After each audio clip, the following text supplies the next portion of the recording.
share the following remarks to you.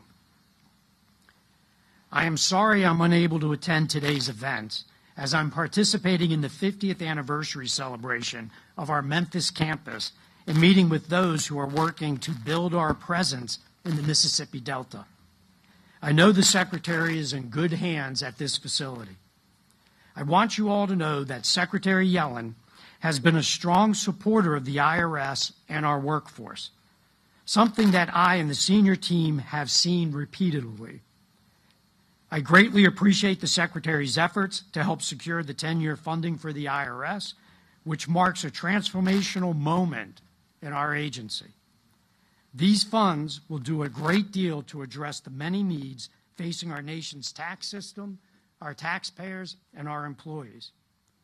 Madam Secretary, I offer you my sincere thanks and the thanks of the IRS employees across this nation for your ongoing support of our work and your advocacy on our behalf and our advocacy on behalf of our employees.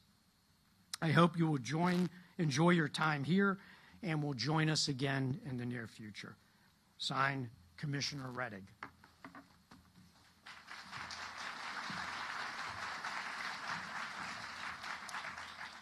Good morning, everyone. This is a really historic day for us having the Secretary here at the New Carrollton Federal Building. I'm very excited by that. It is my great privilege and honor to introduce Treasury Secretary Janet Yellen. Secretary Yellen is the 78th Secretary of the Treasury of the United States of America. She was sworn in as Secretary in January 2021 after having spent almost 50 years in academia and public service. She is the first person in American history to have led the White House Council of Economic Advisors, the Federal Reserve, and now the Treasury Department. Very impressive. After graduating from Brown University and earning her PhD at Yale, she was an assistant professor at Harvard. She left in 1976 to work at the Federal Reserve Bank. Then, in 1980, Secretary Yellen joined the faculty of the University of California at Berkeley, where she taught business and economics. She is a professor emeritus at the university. In 1994, she was appointed by President Bill Clinton to the Federal Reserve Board of Governors. 3 years later, he named her chair of the White House Council of Economic Advisors. In 2004, Secretary Yellen began her third tenure at the Federal Reserve, this time as president of the Federal Reserve Bank in San Francisco.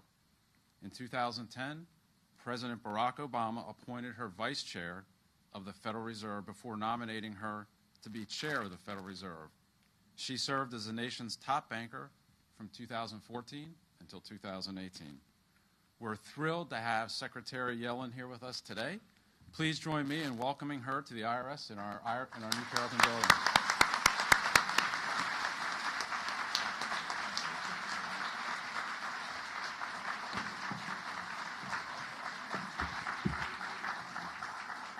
Thank you, everyone, and good morning. It's really great to be at the IRS today with so many remarkable colleagues. I want to first acknowledge the IRS leaders who are here with us today, and I want to thank Commissioner Rettig, who's in Memphis today celebrating the 50th anniversary of the IRS facility there. I thank him for his warm remarks, and I'm grateful for his hard work and leadership. I just finished a tour of the technology facilities here at the New Carrollton Federal Building, and I think these facilities are a model for the IT modernization that has long been needed at the IRS. Today, I want to spend some time discussing how the new IRS funding in the Inflation Reduction Act will make these types of investments possible, as well as its impact on the American economy. But first, I want to begin by speaking about the IRS itself. As our nation's revenue collection agency, the IRS is a foundation of our government and our society. The IRS collects 96% of the revenue that funds the federal government, that supports our priorities from national security to infrastructure to social security. It's also one of the very few parts of the federal government that touches nearly every American household. IRS employees are known for their extraordinary dedication to public service. They have always served with distinction. But over the past couple of years, the employees of the IRS have been called to step even further to serve the American people. While the country sheltered in place, many of you made sure the business of government continued. You worked long hours to deliver relief to American households. This includes 3 rounds of economic impact payments and the monthly child tax credit. The work that you did ensured that families got through a once-in-a-century event. And in the case of the expanded child tax credit, your work is said to have cut poverty in half. You managed to deliver on these historic new programs while simultaneously fulfilling your tax administration responsibilities. But during the pandemic, even filing season routine. For instance, on one day last year, March 15th, the IRS received 8.6 million phone calls. This is over 20% of the phone calls that the IRS received in the entire year of 2019. Many of you are now working very hard to return the pandemic backlog of unprocessed normal, healthy levels by the end of the year. You dealt with the unprecedented demand and uncertainty that came with being the nation's tax administrator over the past 2 years. And you did it while the pandemic was surely disrupting your personal lives, and you were called to juggle more responsibilities at home. I've heard so many stories of IRS employees who went above and beyond. During the start of the pandemic, from Andover to New Carrollton, your teams mounted an all-hands-on-deck effort to keep the IRS operational. For some facilities, this meant an extensive cleanup effort and provision of PPE to keep employees safe. For others, it meant sending hundreds of laptop bundles, including cables, power cords, and headsets, to enable employees to work remotely. I've also heard that one of your colleagues, a U.S. Air Force veteran, has long donated his time to provide free tax preparation services to his community. But during the pandemic, he went even further.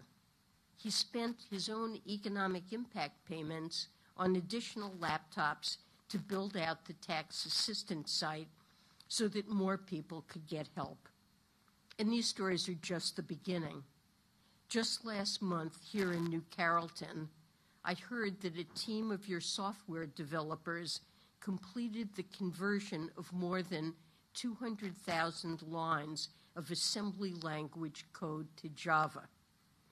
This is widely recognized as one of the most complex modernization efforts in all of government, and your team completed it more than a month ahead of schedule. I know many of you have worked weekends and traveled across the country to provide tax filing assistance to thousands of taxpayers, and these are people who would otherwise not have had any help. So, thank you. I want you to know how much I appreciate the work that you do. And I want you to hear from me that, especially amid the recent rise in deeply unfair and dangerous misinformation and threats, there is nothing more important to me than for you to be able to safely carry out your critical job for the American people. The work of the IRS is essential to our government and to our country. So I'm glad that the President and I were able to secure $80 billion in new funding for the agency.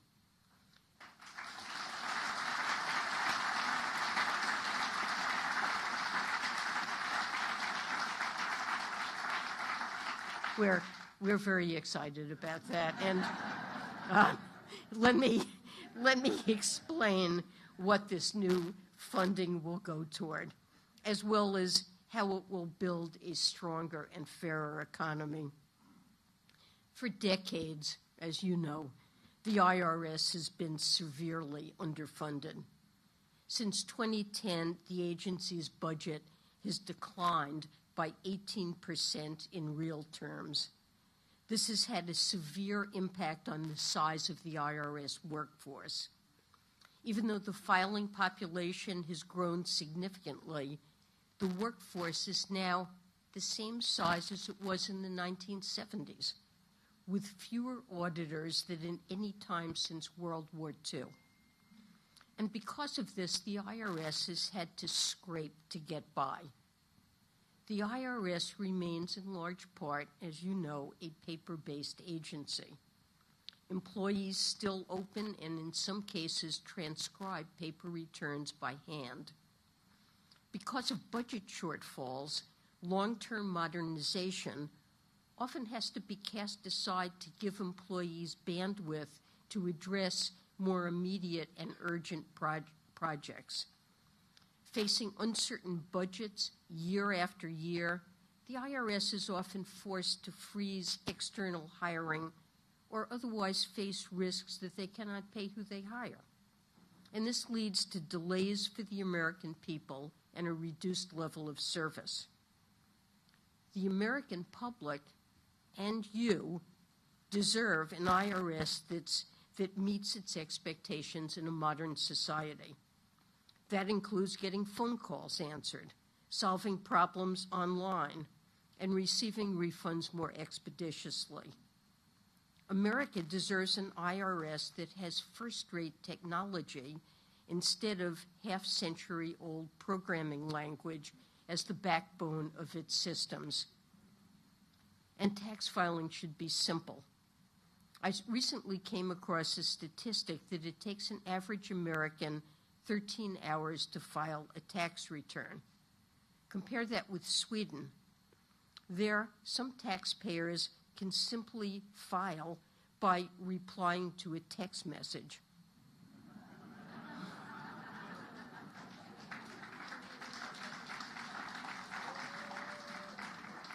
We can do better, and we must do better. The Inflation Reduction Act finally provides the funding to transform the IRS into a 21st century agency. While all the improvements won't be done overnight, taxpayers can expect to feel real differences during the next filing season.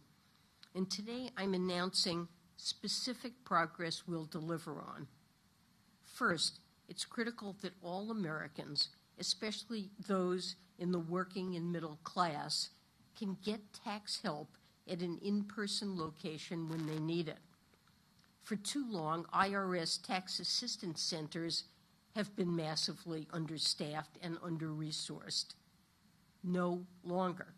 By next year, every single center will be fully staffed, and as a result, we will triple the number of Americans served at these centers. Last year, the IRS served around 900,000 Americans face-to-face, and in the coming tax filing season, the IRS is projected to serve at least 2.7 million Americans. Second, due to the chronic understaffing and high call volume, the IRS has been unable to provide the level of phone service that taxpayers deserve. During the most recent filing season, the IRS averaged a 10 to 15% level of service, meaning that it answered less than 2 of every 10 calls. In this coming filing season, we are committing the IRS to an 85% level of service. This means that over 5 times the number of calls will be answered. By hiring 5,000 additional customer service representatives, we will also cut phone wait times in half, from an average wait of nearly 30 minutes during the 2022 filing season to less than 15 minutes. And we will dedicate a team to resolving issues that arise when processing returns for taxpayers. Third, the IRS will firmly move into the digital age. Today, employees at the IRS still manually transcribe many paper returns. But in this coming filing season, the IRS will automate the scanning of millions of individual paper returns into a native digital copy. For taxpayers, this means faster processing and faster refunds. The IRS will also build online capabilities to enable taxpayers to fully interact with the agency digitally. Currently, when taxpayers receive a notice from the IRS, they generally must respond via mail. During this coming filing season, millions of taxpayers will be able to receive and respond to notices online.